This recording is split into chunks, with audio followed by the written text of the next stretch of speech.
창세기 5장 28절부터 32절까지의 말씀입니다.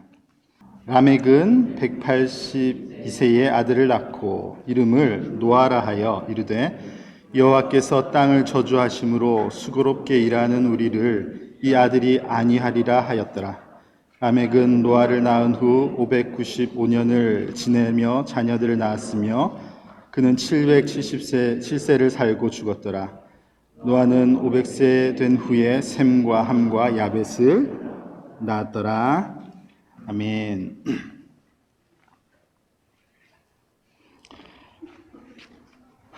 지난 한 주간도 하나님의 은혜가 우리를 돌보셨음을 믿습니다. 그냥 한 주가 잘 지나간 것이 아니고 하나님께서 한 주를 잘 지켜주셨다, 그렇게 고백할 수 있는 우리의 모두가 되면 좋겠습니다. 지금 우리는요, 그 경험해 보지 않았던 시대를 살아가고 있지 않습니까? 한 번도 이랬던 적이 없으니 우리가 모두 새로운 시대를 경험하고 있습니다. 어리둥절하죠. 이쯤 되면 다 모여서 예배를 드려도 될까? 아니면 좀 더 있어야 되나? 판단하는 것이 경험해 본 적이 없기 때문에 결정하는 것도 쉽지가 않은 것 같습니다. 희한한 것은 점점 이런 시간에 굉장히 우리의 몸이 익숙해져 가고 있다는 것은 참 신기로운 현상입니다. 처음에는 막 민감하게 반응하고 살펴보고 무슨 이런 일이 있나 우리를 돌아보고 혹 하나님 앞에 나의 잘못된 모습은 없는지 이런 두려운 마음으로 우리 주변을 살피기도 하고 그랬던 모습이 있었는데 계속 그런가요? 점점 그런 모습이 사라지고 있죠. 아무 일 없는 것처럼 그냥 내 할 일 하면서 세상이 이런 일이 일어날 때도 됐지 이렇게 생각하면서 그냥 지내고 있는 것 같습니다.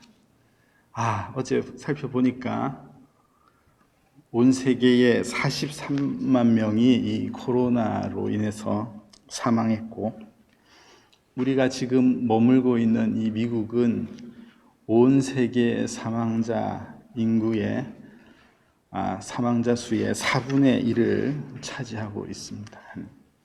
거의 12만 명이 사망하고 있는데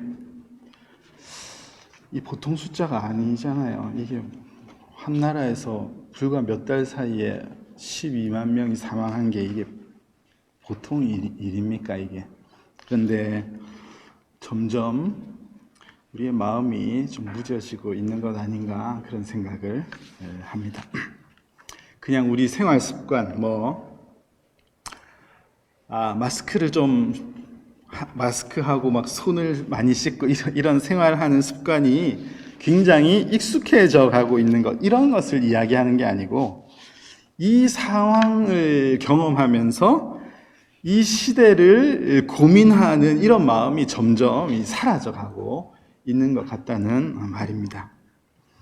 여러분, 우리는 지금 도대체 어떤 시대를 살고 있습니까? 우리가 지금 살아가고 있는 이 시대, 저는 지금 이 시대를 노아의 시대를 살아가는 것 같다, 그렇게 생각하면서 오늘 말씀을 전하려고 합니다.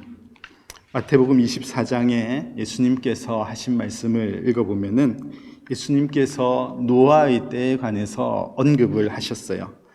그때 뭐라고 말씀하셨냐 하면은 먹고 마시고 장가들고 시집가던 시대다, 그렇게 말씀하셨습니다.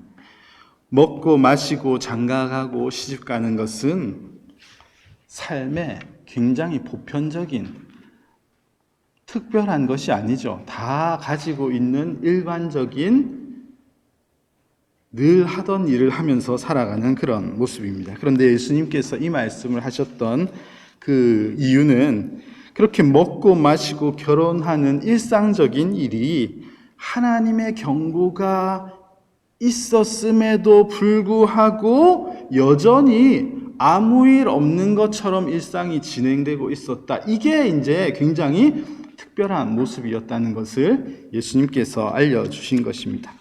홍수전에 노아가 방주에 들어간 날까지도 사람들은 하나님의 경고를 주위에서 보고 듣지 않았던 시대였다. 그것을 알려주고 있는 것이죠. 이 말씀에 보면 예수님께서 뭐라고 하셨냐면은 홍수가 나서 그들이 다 멸하기까지 그들이 깨닫지를 못했다. 이렇게 말씀하고 있습니다. 그러면서 인자의 임함도 이와 같을 것이다. 예수님께서 그렇게 말씀하셨습니다. 저는 지금 우리가 사는 이 시대를 바로 노아의 시대 같다라고 말씀을 드리는데, 마지막 때가 점점 다가오고 하나님의 경고는 계속해서 우리에게 주어짐에도 불구하고 정말 우리가 준비해야 할 믿음을 준비하지 않고 그것은 뒷전이고 여전히 해오던 대로 내가 목표하던 것, 내가 집중하던 것, 거기에만 그냥 집중하면서 살아가고 있는 시대, 지금 우리가 그렇게 사는 것 같아서 이 시대가 꼭 노아의 시대이구나 하는 생각을 할 수 있습니다. 창조하신 피조물들을 바라보시면서 하나님께서 한탄하셨던 그 시대를 살고 있는 것이죠. 창세기 5장을 살펴보면요, 노아는 아담의 10대 손이라고 그렇게 잘 설명해 주고 있습니다. 성경 말씀에 그 세대의 대표적인 이름을 기록하고 그가 몇 살까지 살았다는 것을 쭉 기록해 놓은 것을 대략 계산해 보면은 아담 이후 한 1000년의 세월이 흘렀구나 하는 것을 알 수가 있습니다. 창조과학회에서 연구한 자료를 보면은 이 노아 시대의 인류의 숫자가 적어도 10억은 되었을 것이고 많게 계산하면은 지금 인류가 사는 인구수와 별 다르지 않거나 더 많았을 수 있다. 이렇게 계산을 합니다. 사람이 굉장히 번성했다고 창세기 6장 1절에서도 말씀하고 있는데 그 말씀이 맞는 것이죠.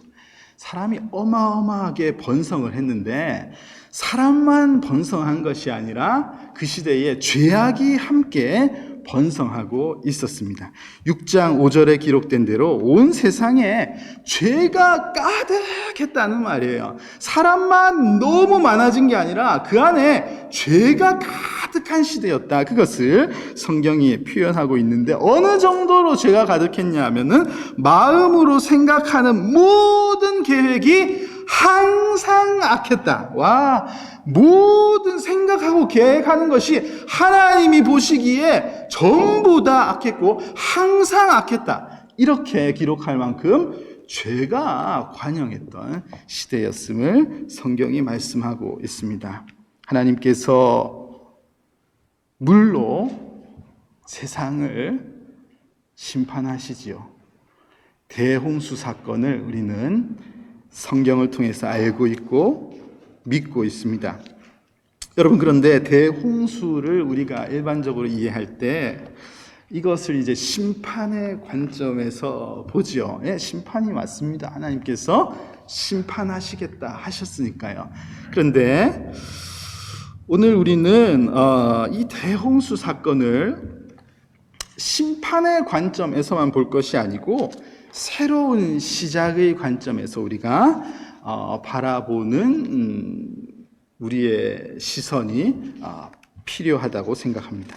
여러분, 창세기 9장을 보시면은 홍수 이후에 하나님께서 이 노아의 가족들에게 노아에게 명령하신 내용을 보면요, 아담과 하와를 만드신 후에 명령하신 내용과 똑같습니다. 그러니까 하나님은 새로운 시작을 하고 싶으셨던 거죠. 하나님은 노아에게 복을 주시면서 생육하고 번성하여 땅에 충만하라 이렇게 명령하십니다. 이게 어디에 기록되어 있나요? 아담과 하와를 창조하신 후에 그들에게 명령하신 것과 똑같습니다. 세상을 다시 시작하시는 하나님의 마음이 여기에 표현되어 있는 것이죠. 특별히 하나님께서 이 심판을 물을 사용해서 하셨다는 것은 더욱 새로운 시작의 의미를 말할 수 있는 근거가 됩니다. 물은 무엇인가요? 성경에서 물이 많이 나오죠. 물은 새로움, 물은 생명을 표현하는 것입니다. 우리가 더러운 손을 문을 통해서 씻음으로써 다시 깨끗하게 되는 것이죠.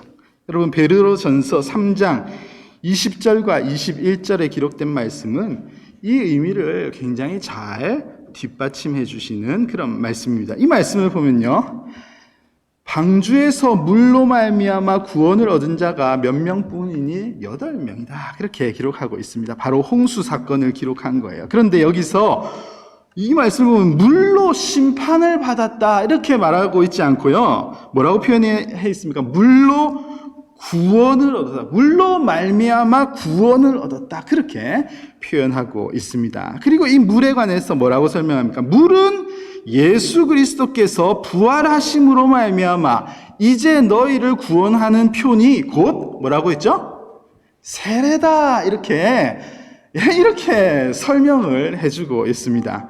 여러분, 베드로전서에서는요, 대홍수를 무엇과 관계해서 지금 해석을 해주고 있냐 하면은 놀랍게도 홍수 사건을 세례와 관계해서 설명을 해주시는 내용이 여기에 나오고 있어요. 노아 시대의 홍수가 예수 그리스도를 통해서 구원을 얻는 세례의 의미, 곧 죄 씻음의 의미, 새로운 시작의 의미라는 것을 말씀해 주시는 근거가 여기에 있습니다. 그러니까 노아 시대의 홍수는요, 심판임과 동시에 새로운 시작이라는 것을 여러분 우리가 잘 이해할 수 있어야지 되겠습니다. 덧붙여서 이 말씀을 근거로 권면할 수 있는 것은 세례라는 것이 내 죄의 문제에 관해서 완전한 심판을 나 대신 받으신 예수 그리스도를 통해서 죄 씻음을 받는 것이구나, 그것을 표현하는 것이구나 하는 것을 여러분 오늘 예배에 참여하시는 모든 분들이 잘 기억하시면 좋겠고, 그래서 혹 여러분들 가운데 아직 세례를 받지 아니하신 분은 속히 온전히 우리의 죄를 완전히 씻으실 수 있는 능력이 있으신 유일하신 중보자 예수 그리스도를 구주로 영접하시면서 세례를 꼭 받으시기를 간절히 권면합니다. 지금 이 노아의 시대라고 제가 말씀을 드렸는데 심판이 다가오기 때문에 노아의 시대라고 말할 수 있겠죠. 하지만 심판이라는 것은 죄를 품고 있는 자들에게는 참으로 두려워할 날, 마지막과 같은 날이라고 말할 수 있겠지만 죄의 문제가 다 해결된 그런 이들에게는 이 날이 새로운 날, 새 하늘과 새 땅이 열리는 날, 신천 신지가 시작되는 날임을 우리가 믿음으로 고백하면서 그 소망의 날을 기대하면서 살아가는 우리 모두가 되어야지 되겠습니다. 바로 그 일을 위해서요, 하나님께서 한 사람과 그 가정을 선택하시고 준비하시는 내용, 그것을 우리가 잘 알고 있죠. 바로 노아 이야기입니다. 노아는 오늘 함께 읽은 말씀을 보면은 안위, 위로라는 의미의 이름을 가지고 있습니다. 그의 아버지 라멕이 그를 통해서 위로를 받고 싶다, 이런 의미로 노아라고 이름을 지었다고 29절에서 설명하고 있는데, 저는 이 라멕이라는 분이 그의 가족, 그들을 위로하기 하는 자로 살았으면 좋겠다라는 의미로 이 노아라는 이름을 지었겠지만 그 의미가 전부였을까 하는 생각을 하면서 이 노아라는 이름의 의미가 사람을 위로할 뿐만 아니라 지금 온 세상에 죄가 관영해 있는 이런 시대에 하나님을 위로하는 그런 인물로 살기를 소망하는 마음으로 노아라는 이름을 짓지 않았을까, 그런 생각을 해봅니다. 세상을 위로하는 사람 뿐만 아니라 하나님을 위로해 드리는 자.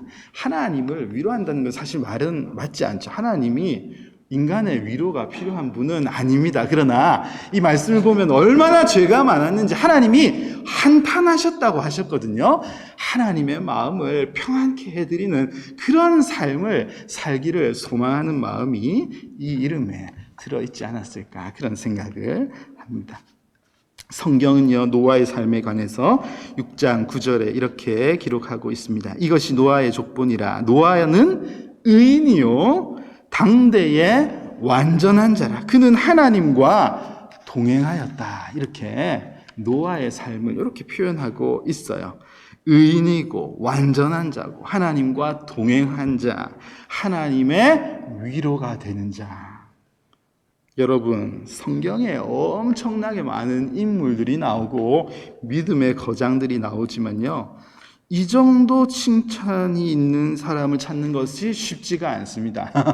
예, 이런 칭찬 있는 분 보셨어요? 이 정도 칭찬이 있는 분이 별로 없어요. 별로 없습니다. 쟁쟁한 성경의 인물들, 사도들 다 봐도요, 이렇게 의인이고 완전한 자이고 하나님과 동행한 하나님의 위로자 노아, 이렇게 설명하는 이가 거의 없습니다.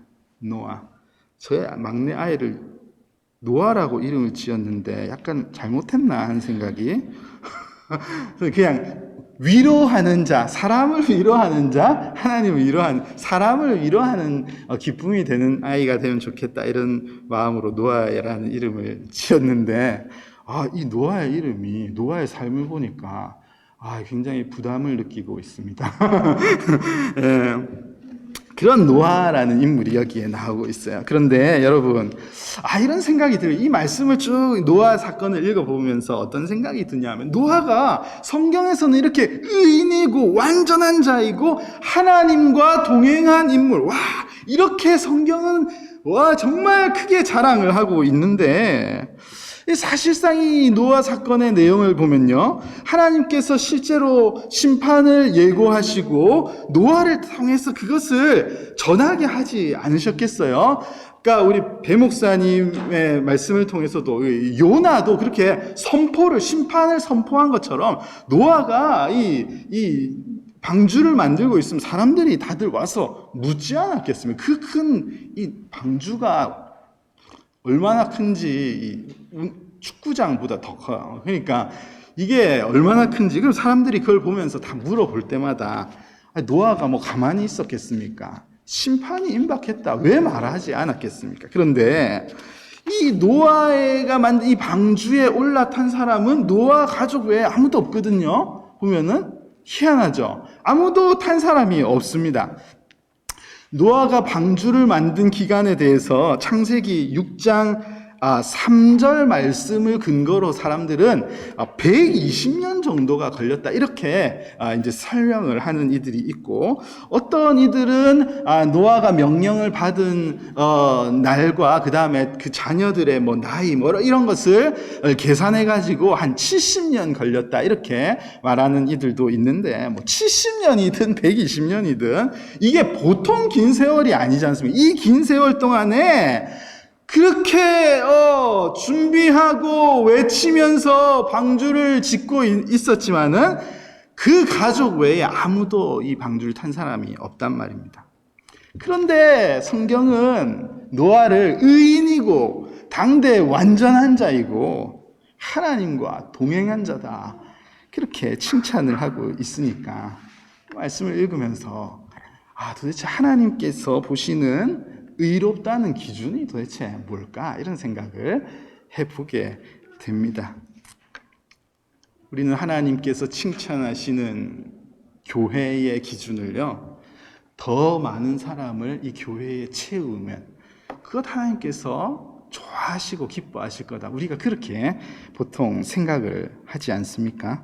마치 방주 안에 사람을 많이 끌어 넣는 것처럼 사람을 많이 채워 넣으면은 하나님께서 기뻐하시고 만족해 하실 것이다. 그렇게 생각하는데, 그런 기준에서 보면요, 노아는 완전 실패한 인생이죠. 그렇게 긴 세월 동안 외치면서 심판을 표현하고 있지만 아무도 방주에 타지 않았는데 이건 무슨 칭찬받을 인생입니까? 그런데 노아는 성경에서 의인이었다. 완전한 자였다. 하나님과 동행한 자였다. 이렇게 말씀하고 있으니까 하나님의 기쁨이 되는 것이 그런 게 아니구나 하는 생각을 하면서 그렇다. 하나님께서 기뻐하시는 사람, 하나님께서 의롭다고 여기는 사람은 그런 사람이 아니고 노아가 한 것이 뭐냐 하면은 말씀에 순종해서 방주를 지은 거거든요.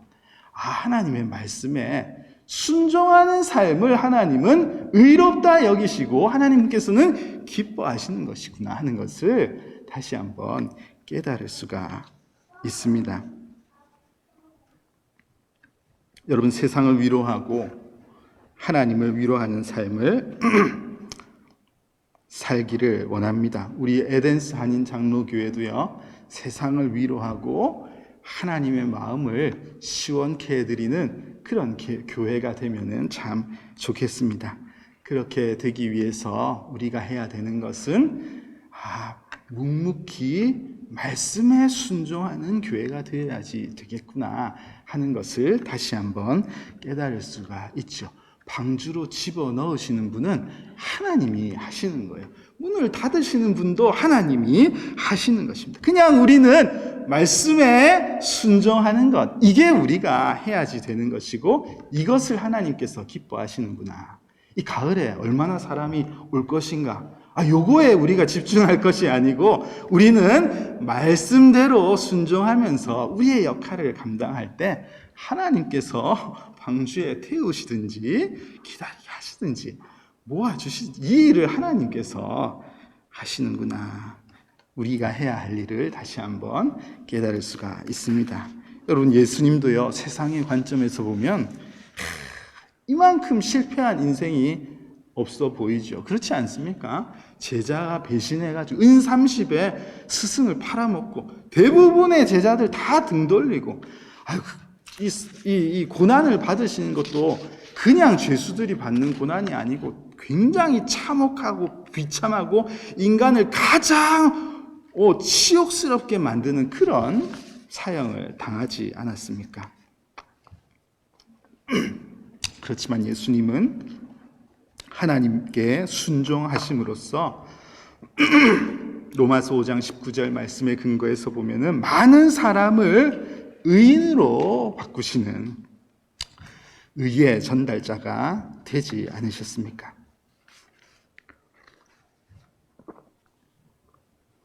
새벽에 히브리서 말씀을 묵상하는데 이제 묵상하던 말씀이 다 끝났습니다. 히브리서 12장 말씀을 보면은 믿음으로 사는 삶을 경주하는 삶과 똑같다고 그렇게 말씀하고 있는데 그 말씀을 잘 살펴보면은 이 경주의 분위기가 쉽지 않다는 것을 깨달을 수가 있습니다. 경주가 굉장히 피곤하고 낙심할 수 있는 경주라는 것을 히브리서 12장 말씀은 잘 보여주고 있습니다. 굉장히 힘든 거죠. 외로운 것입니다.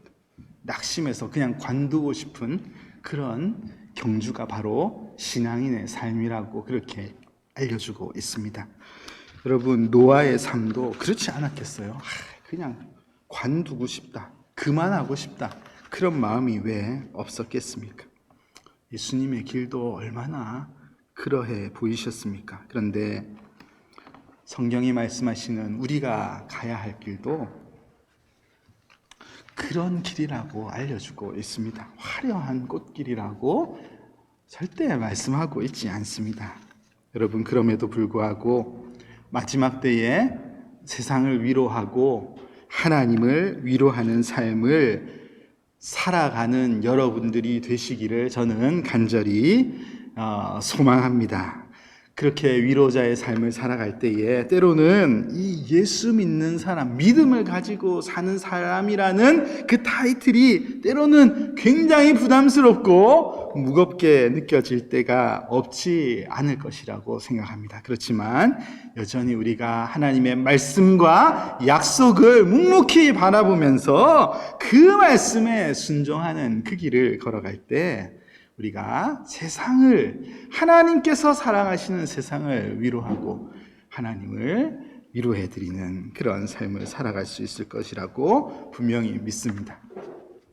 여러분, 하나님은요, 이 심판과 새로운 시작을 위해서 한 도구를 사용해서 준비하셨죠. 이것이 바로 우리가 잘 아는 방주입니다. 방주.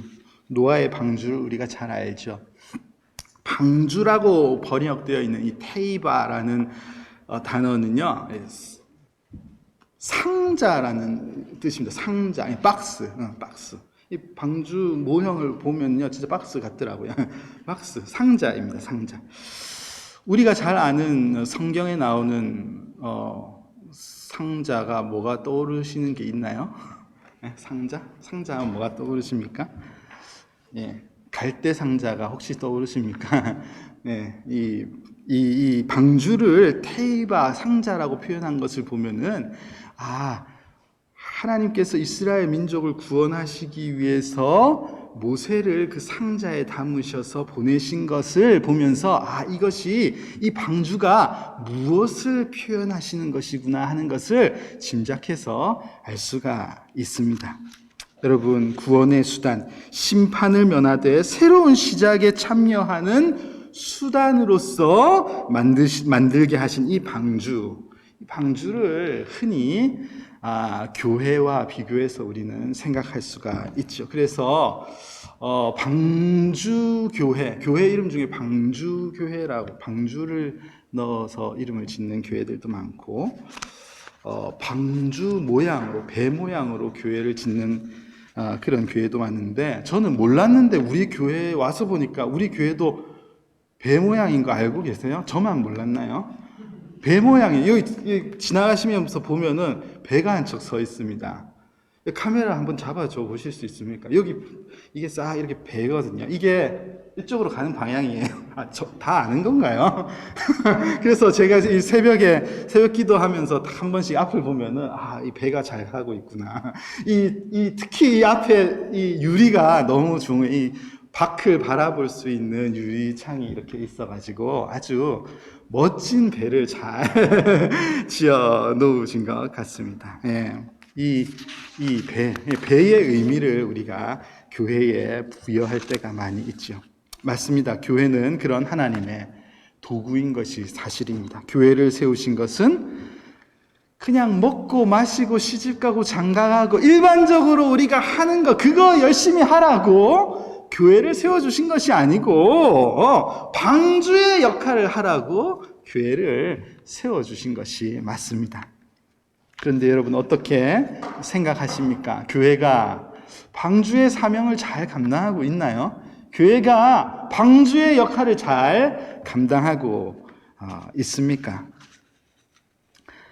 먹고 마시고 시집가고 장가가는 그런 일반적인 것을 다 따라가는 세상 속에서 임박한 마지막 때를 선포하는 그 역할을 잘 하고 있냐는 질문입니다.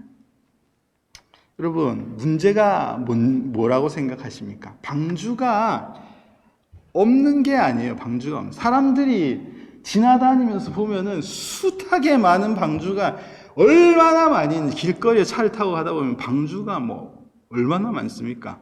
방주를 사람들이 못 보는 게 아니에요. 방주는 계속 지어져 가고 있는 것을 사람들이 보고 있습니다. 문제는 이 상자가 생명을 담는 상자라는 것을 모르는 거예요. 모르는 것이고 우리가 전하지 않고 있는 것. 이게 문제인 것이지 방주가 없는 것이 아닙니다.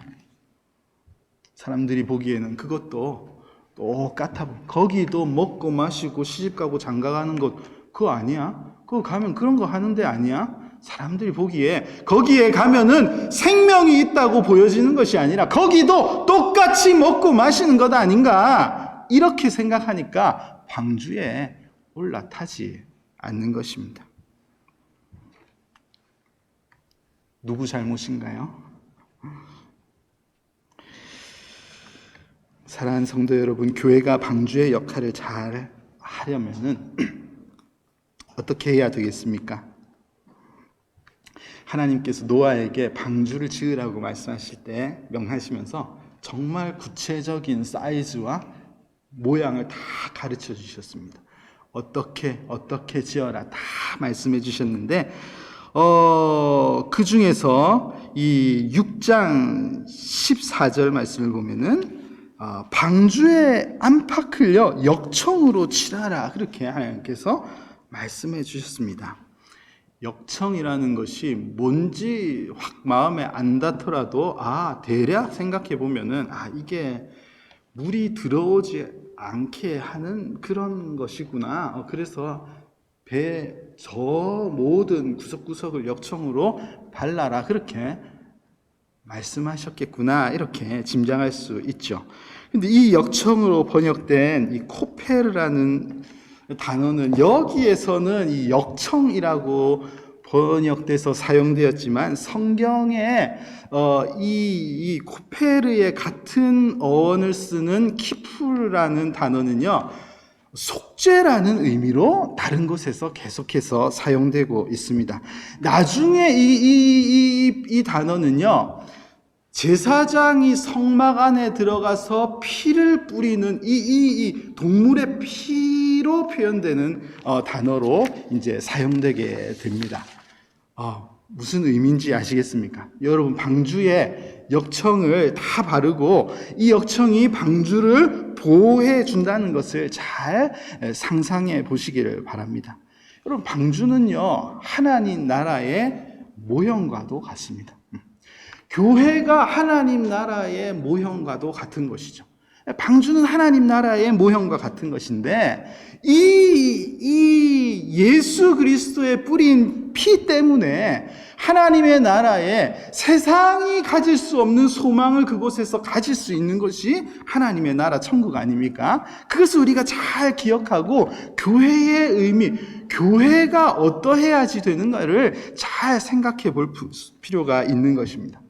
다시 앞으로 돌아가서 설명하면 교회가 이 시대의 방주의 역할을 잘 감당하기 위해서 뭐가 제일 중요한가? 뭘 해야지 되는가?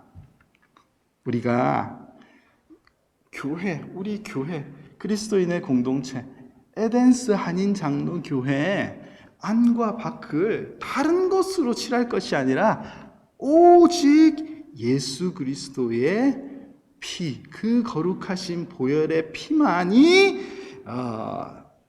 칠해져 있어야지 되는 겁니다. 그게 바로 참된 교회의 모습인 것이죠. 교회가 다른 것을 드러내어서는 안 된다는 것입니다. 갈라디아서 6장에 기록된 말씀처럼 십자가 외에는 아무것도 자랑할 것이 없는 곳이 교회가 되어야지 된다는 것이에요. 교회에 예수님의 십자가, 예수님의 피 외에 다른 것을 말하고 다른 것을 자랑하기 시작할 때 그것은 그냥 똑같은 먹고 마시고 결혼하는 곳, 그런 곳으로밖에 전락되지 않는 것입니다.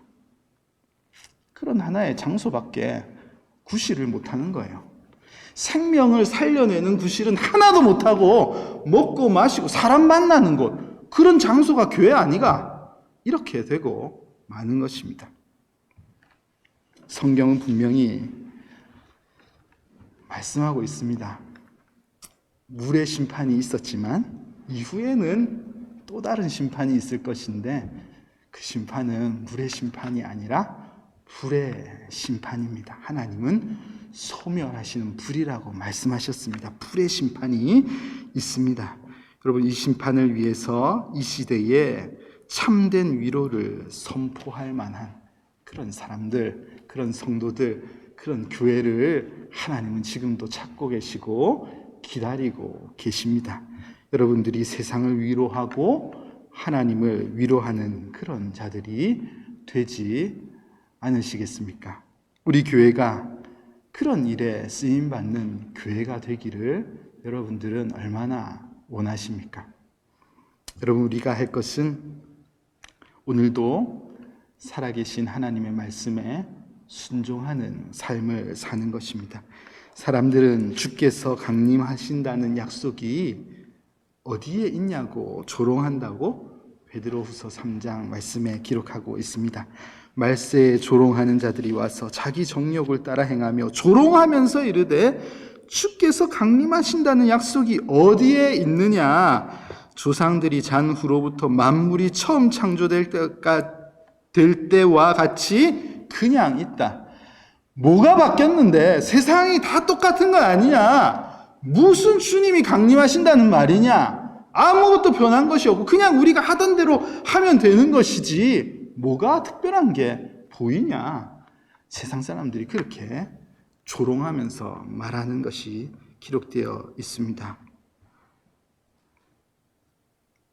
변화되는 것을 의식하지 못하는 것이죠. 보지 못하는 것입니다. 여러분, 혹 그렇게 조롱하는 이들이 주변에 계십니까? 심판이 어디 있단 말이냐? 마지막이 어디 있단 말이냐? 그렇게 조롱하는 이들이 주변에 있습니까? 그렇다면은 더욱더 여러분, 이 시대가 노아의 시대이구나 하는 것을 더 확신하시면 좋겠습니다. 여러분, 새 하늘과 새 땅의 시대는 하나님의 위로가 되는 자, 하나님을 위로하는 자, 하나님과 동행하는 자를 통해서 열리고 준비되게 될 것입니다.